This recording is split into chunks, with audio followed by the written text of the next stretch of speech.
Hello student, welcome to the 8th lecture of similarity. My name is Ram Parmar और आज के lecture में हम लोग प्रॉब्लम सेट के जो रिमेनिंग क्वेश्चंस हैं उनको कंप्लीट करेंगे।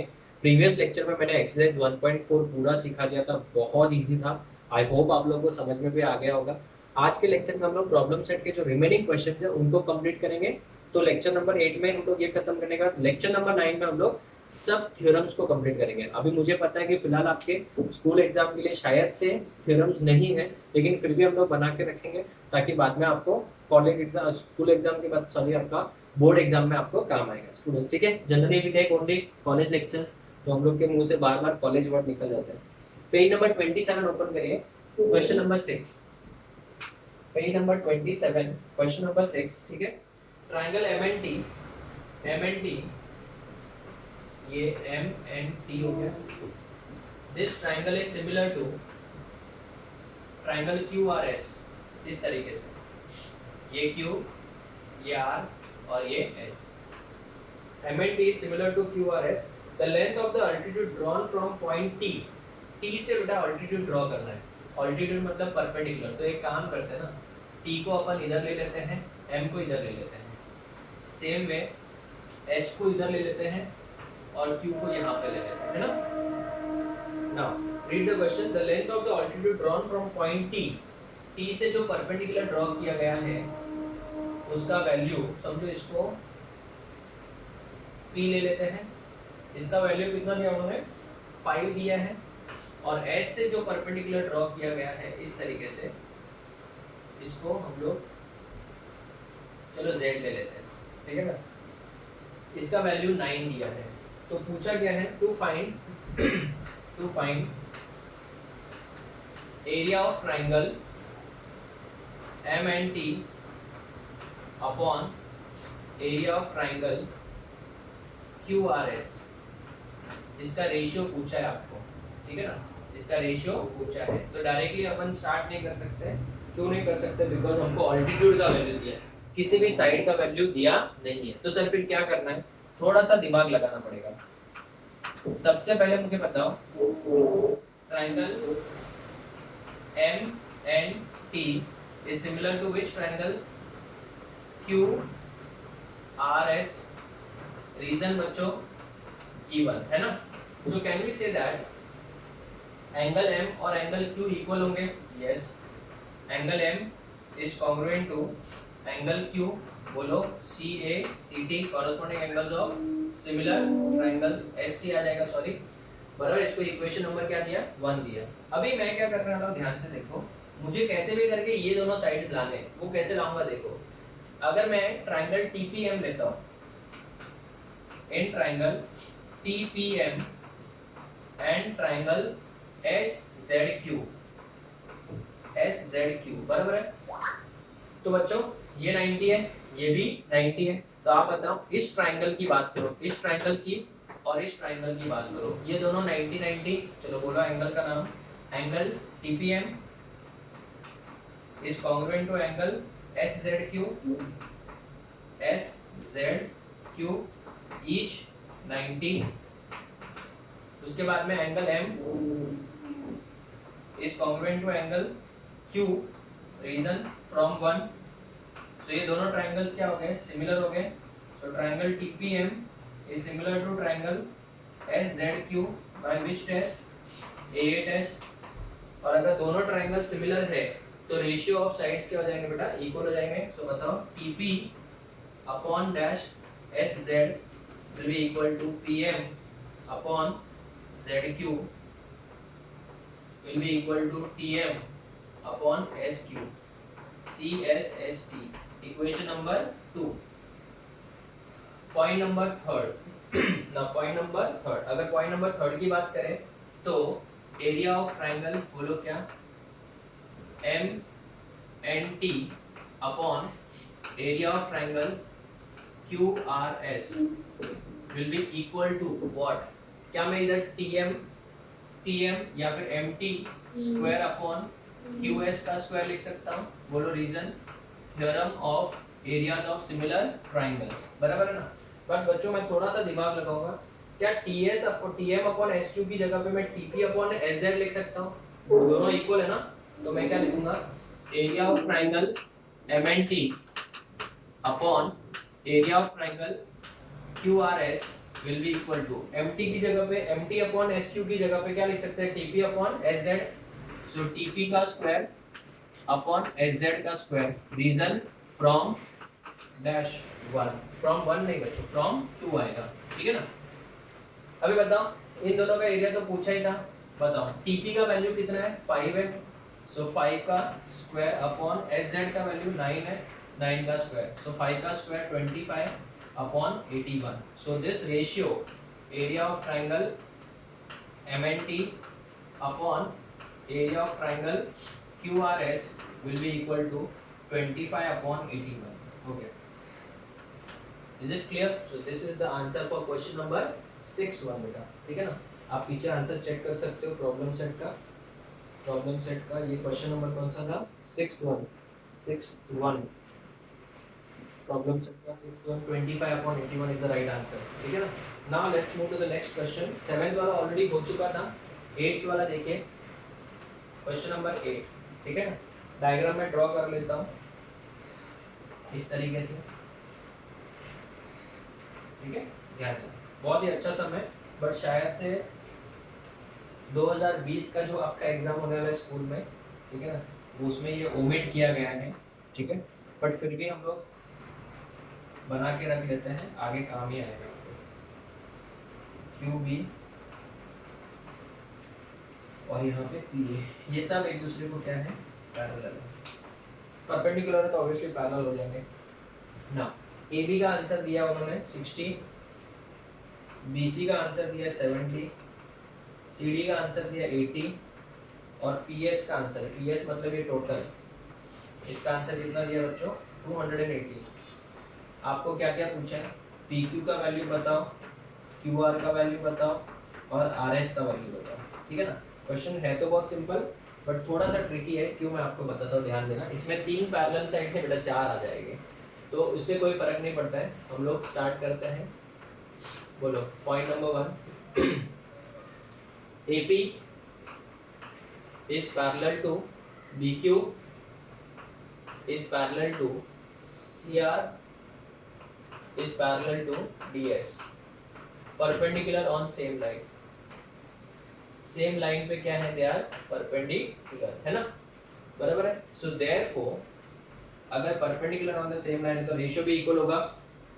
ए बी, अभी यहाँ पे 3 नहीं है बेटा, 2 नहीं है, 2 नहीं है, ऐसे 2 ही नहीं था, 3 है, तो उसको रेशियो में अपॉन अपॉन अपॉन मत लिखो, इस टू के फॉर्म में लिखो।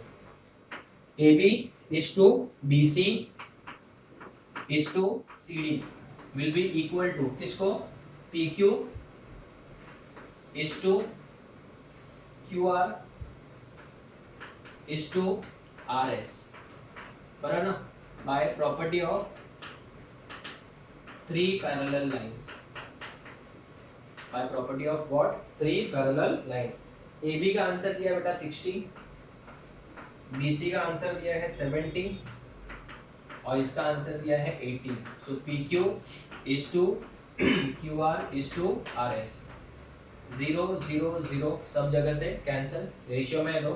So therefore PQ is to QR is to RS is equals to 6 is to 7 is to 8। Let the common multiple, पढ़ाया होगा 9th स्टैंडर्ड में, let the common multiple be x।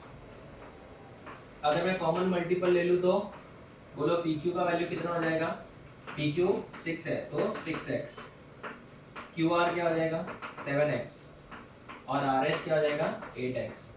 But मेरा आपसे एक simple सवाल है, PS जो है, PS पॉइंट नंबर 2, PS जो है वो किसका टोटल है बेटा, PS is equals to PQ plus QR plus RS, QR plus RS, इसका reason P dash Q dash R dash S है ना। टेल मी PS का आंसर कितना दिया है 280। So 280 is equals to what 6x plus 7x plus 8x, ठीक है ना। 8 plus 6 कितना हो गया 14 plus 7 21। So 21x is equals to 280। So 280 upon 21, correct ना। तो 7 के टेबल में दोनों आता है, 7 3 और ये कितना हो जाएगा 7 4 जा करेक्ट ना, तो ये कितना हो जाएगा बेटा 40/3 हो जाएगा, 40/3 इसका आंसर आएगा 40/3। आगे डिवाइड मत करो, मैं बताता हूँ क्यों। अभी मुझे था पी क्यू निकालना है, पी क्यू कितना था 6 इंटू एक्स, बट एक्स का वैल्यू 40/3 है, 3 1 जा 3 2 जा, तो ये आ जाएगा 80 यूनिट्स। कितना यूनिट्स 80 यूनिट्स। अगर मैं बात करूँ क्यू आर की, तो क्यू आर कितना हो जाएगा, क्यू आर का वैल्यू हो जाएगा 7x, तो 7 इंटू 40/3, ठीक है ना। तो ये तो शायद से डिवाइड नहीं हो रहा है, क्यों नहीं हो रहा है, ठीक है ना, हमने कुछ गड़बड़ तो नहीं की ना। 14 14 प्लस 7 21 ही है, बराबर है। आंसर कुछ फ्रैक्शन में दिया है क्या, पीछे देखो जरा, पीछे आंसर कुछ फ्रैक्शन में दिया है क्या, यस फ्रैक्शन में दिया है, तो कोई गड़बड़ नहीं है। ये कितना बेटा 280 डिवाइड बाय 3 यूनिट्स। उसके बाद में लास्ट वाला आर एस कितना 8x, 8 इंटू 40/3, ये भी नहीं हो सकता डिवाइड, तो 320 डिवाइड बाय 3 क्या यूनिट्स हो गया।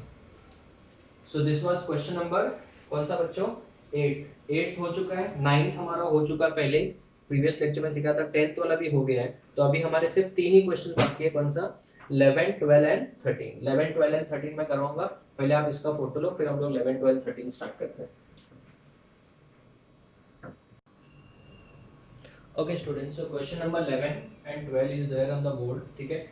12th वाला तो एक्टिविटी के फॉर्म में है, 11th वाला तो बहुत इजी है, हम लोग प्रीवियस लेक्चर में ऐसा क्वेश्चन कर चुके हैं ट्रेपेजियम वाला, ठीक है ना, उसका उल्टा है और कुछ नहीं है। देखो AP upon PD, AP upon PD is equals to PC upon DP, ये दिया हो तो इतना तो कंफर्म है ये दोनों ट्रायंगल्स लेने हैं, ठीक है ना।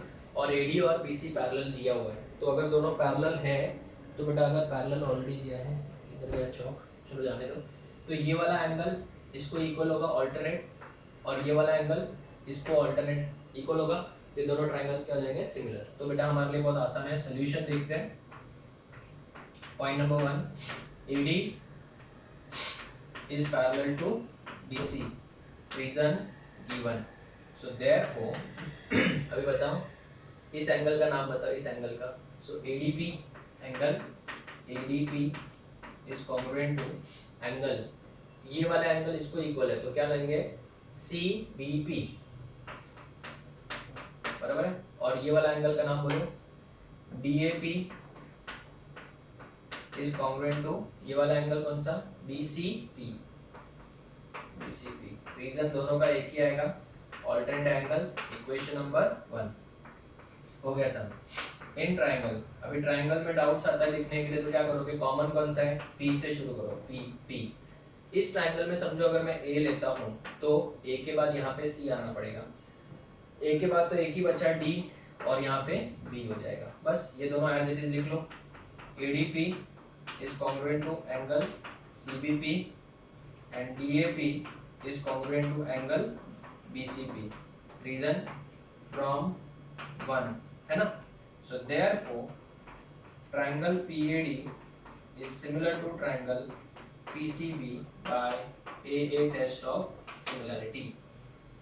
तो अगर दो ट्रायंगल सिमिलर तो corresponding sides are in proportion, इधर क्या लिखेंगे बताओ, PA upon PC, PA upon PC is equal to, बोलो AD, क्या AD चाहिए इसमें, नहीं चाहिए, तो AD भूल जाओ, PD, हाँ PD चाहिए, तो PD upon PB, PD upon PB, बराबर है। इसका रीजन CSST हो जाएगा। बट स्टूडेंट्स अगर आप देखोगे तो इसको AP लिखा है, तो इसको AP तो लिख सकता हूँ, कोई गड़बड़ नहीं है, बराबर है। और इसको उन्होंने BP लिखा है, तो ये भी लिख सकता हूँ। आपने 9th स्टैंडर्ड में पढ़ा होगा ऑल्टरनेंडो, ऑल्टरनेंडो में क्या करते हो, इन दोनों को एक्सचेंज करते हो ना, तो ये PD को इधर ले लो और PC को इधर ले लो, तो बाय रीजन क्या आएगा, बाय ऑल्टरनेंडो, हो गया। वेरी वेरी सिंपल, देखो कुछ था ही नहीं डिफिकल्ट, है ना, इजी था। चलो फिर last, second last question for the day, ये ट्रायंगल दिया हुआ है, इसमें एक्टिविटी बेटा खाली फिल इन द ब्लैंक्स करना है। चौक किधर गया मेरा, हाँ ये मिल गया। चलो बताओ, xy is parallel to AC, ठीक है ना, xy is parallel to AC, 2ax is equals to 3 times bx and xy का वैल्यू 9 दिया हुआ है। तो शुरुआत करना है, फाइंड AC बोला है। AC कैसे पता करें, कुछ नहीं करना, फिलिंग द ब्लैंक्स करना है बस। ये अगर इसको पैरेलल है तो ये दोनों एंगल्स इक्वल, ये दोनों ट्रायंगल्स क्या हो जाएंगे, सिमिलर। चलो पहली बात तो पता चल गया ना, मेरा घर रेलवे स्टेशन के पास में ही है, ठीक है, स्टेशन पे नहीं रहता हूँ मैं।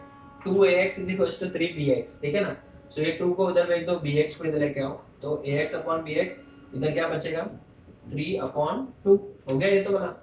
फिर आपने 9th स्टैंडर्ड में पढ़ा रहेगा कंपोनेंटो, कंपोनेंटो मतलब न्यूमरेटर और डिनोमिनेटर को ऐड करेंगे, ax प्लस bx, तो यहाँ पे क्या आएगा बच्चों 3 प्लस 2 आएगा, नीचे तो 3 2 ही रहेगा हिसाब, ठीक है ना। नाउ टेल मी डायग्राम में देखो ax प्लस bx मिला के क्या होता है, ab होता है, तो देखो ab upon bx as it is, तो ऊपर क्या आएगा 5, नीचे 2, 5/2। ये पॉइंट नंबर 1 हो गया। चलो मैं इसको मार्क करता हूँ 1, और ये point number 2।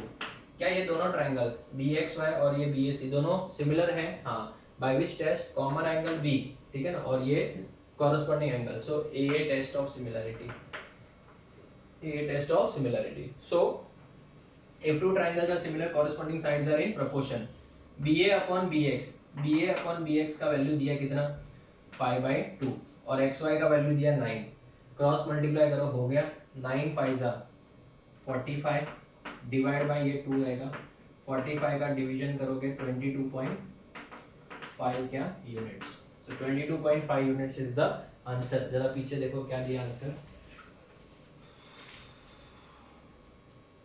Problem set 1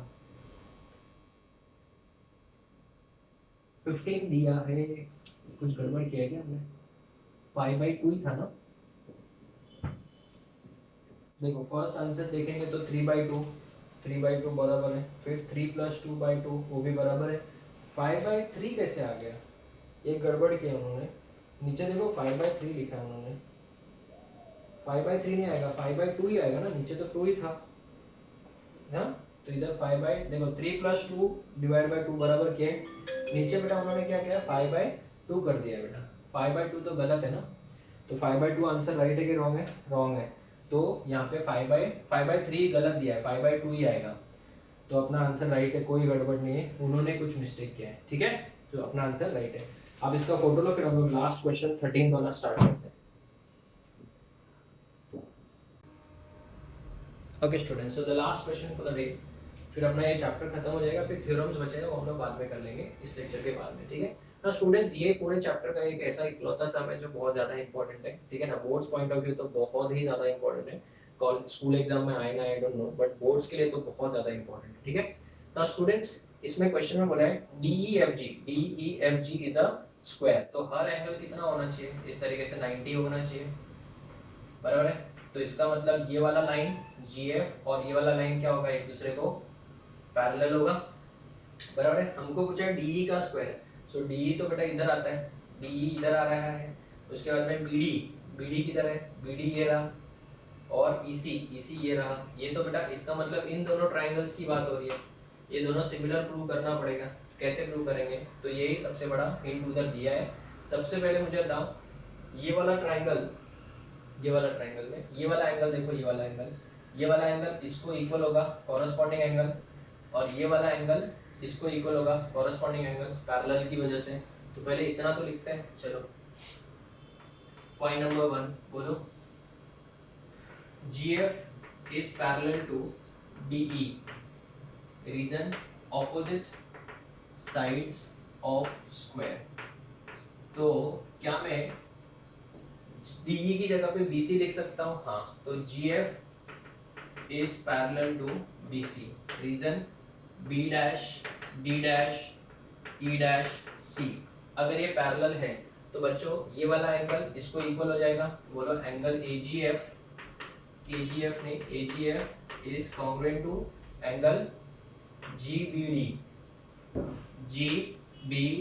reason corresponding angles, common angle नहीं, कॉरस्पॉन्डिंग एंगल्स। इसी तरीके से AFG is congruent to which angle, FCE, ये भी कॉरस्पॉन्डिंग एंगल, इक्वेशन नंबर 1 नाम दे दिया है ना। अभी मैं एक सिंपल सा काम कर सकता हूँ, इन दोनों ट्रायंगल्स को सिमिलर प्रूव करूंगा, हाँ, इन दोनों ट्रायंगल्स को सिमिलर प्रूव करूंगा, हाँ, देखो ये इसको सिमिलर हुआ, और यही इसको भी सिमिलर हुआ, तो ये दोनों भी एक दूसरे को क्या हो जाएंगे, सिमिलर हो जाएंगे कि नहीं हो जाएंगे बेटा। तो कैसे करेंगे सर बताओ, अभी पहले बताओ इन दोनों को सिमिलर प्रूव करो।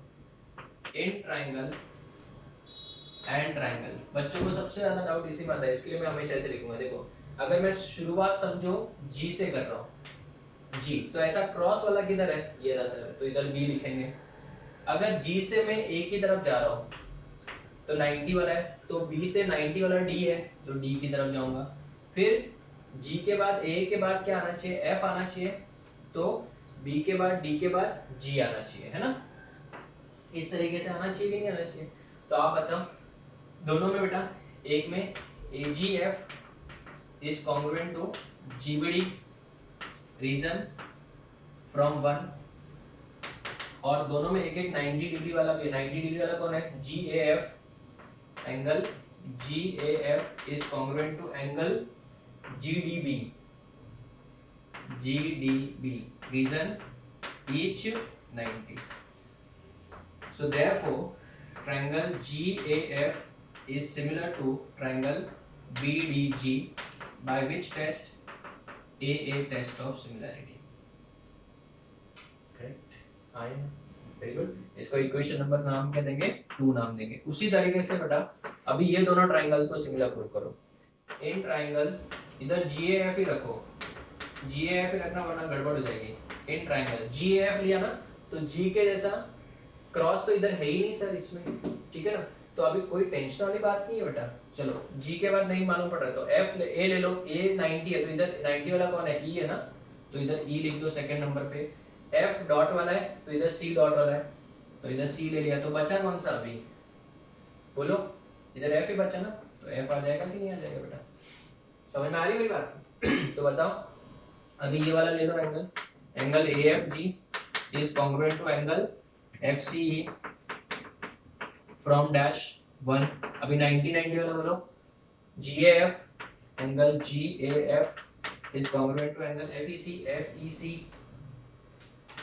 क्या रीजन है, each 90, है ना। So therefore triangle GAF is similar to triangle FEC reason AA test of similarity, equation number 3। अगर आप इक्वेशन नंबर 2 एंड 3 देखो, दोनों में GAF सेम है, तो अगर GAF सेम है तो नंबर 4 में क्या लिखेंगे, from dash and dash, from 2 and 3, 2 and 3 क्या लिखूंगा बताओ, triangle BDG is similar to triangle FEC,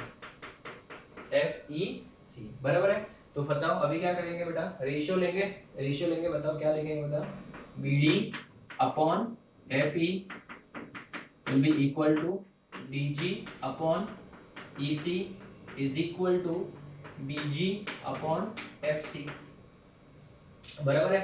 अभी आप मुझे बताओ ये क्या है, एक स्क्वायर है ना, क्या है ये स्क्वायर है ना, ये तो सब साइड्स क्या हो जाएंगे, इक्वल हो जाएंगे। तो बताओ आपको क्या क्या चाहिए, BD और EC ढूंढो। सर BD ये रहा और ये EC रहा, अभी सिर्फ ये दोनों ही लेंगे, BD upon FE is equals to DG upon EC, है ना, सिर्फ ये दोनों ही लेंगे। अभी दिमाग लगाना, आपको BD और EC तो चाहिए, ये दोनों तो चाहिए, इन दोनों की जरूरत नहीं है, तो इसको हटा के अपन D ला सकते हैं क्या सर, कैसे, FE देखो FE, हाँ तो FE जितना रहेगा उतना ये भी रहेगा, उतना ये भी रहेगा, ये चारों साइड इक्वल है।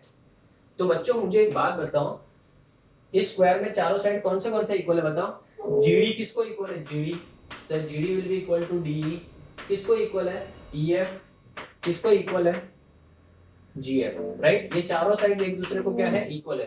तो क्या मैं, मुझे यहाँ पे DE चाहिए ना, तो क्या मैं BD की जगह पे BD रहने दूं, FE की जगह पे DE लिख सकता हूँ, यस लिख सकते हैं।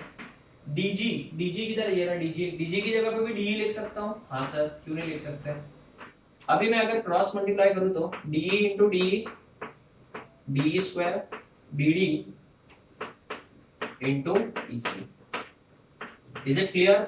So this is very simple. एक बार प्लीज ये वीडियो वाला पार्ट जो है, ये वाला सम एक बार वापस देख लेना, बहुत इजी है। 2-3 बार प्रैक्टिस करना, तब आपको अच्छे से समझ में आ जाएगा। So this is the end of similarity from my side. Similarity के अंदर जितने भी क्वेश्चंस थे मैंने करवा दिए हैं। सॉल्व एग्जांपल्स आप लोग एक बार प्रैक्टिस करना, जो भी डाउट रहेगा जूम मीटिंग में हम लोग सॉल्व कर लेंगे। और दूसरी बात ये कि जो थ्योरम्स है, अगर मैं बात करता हूँ आप लोगों से, ठीक है, बाद में, अभी तो बात नहीं कर सकता, अभी तो आप लोग सुन रहे हो, से मैं आप लोग को सुन नहीं पाऊंगा। तो अगर आपको थ्योरम्स भी अभी टेस्ट में होगा तो मैं करवा दूंगा, वरना इसका एक लाइव नेक्स्ट लेक्चर थोड़े टाइम के बाद भी हम लोग देखेंगे तो चलेगा। So will meet in the next lecture with the theorem discussion of all this chapter, और इस चैप्टर के जितने भी थ्योरम्स हैं वो सब डिस्कस करेंगे। Till then thank you students, take care.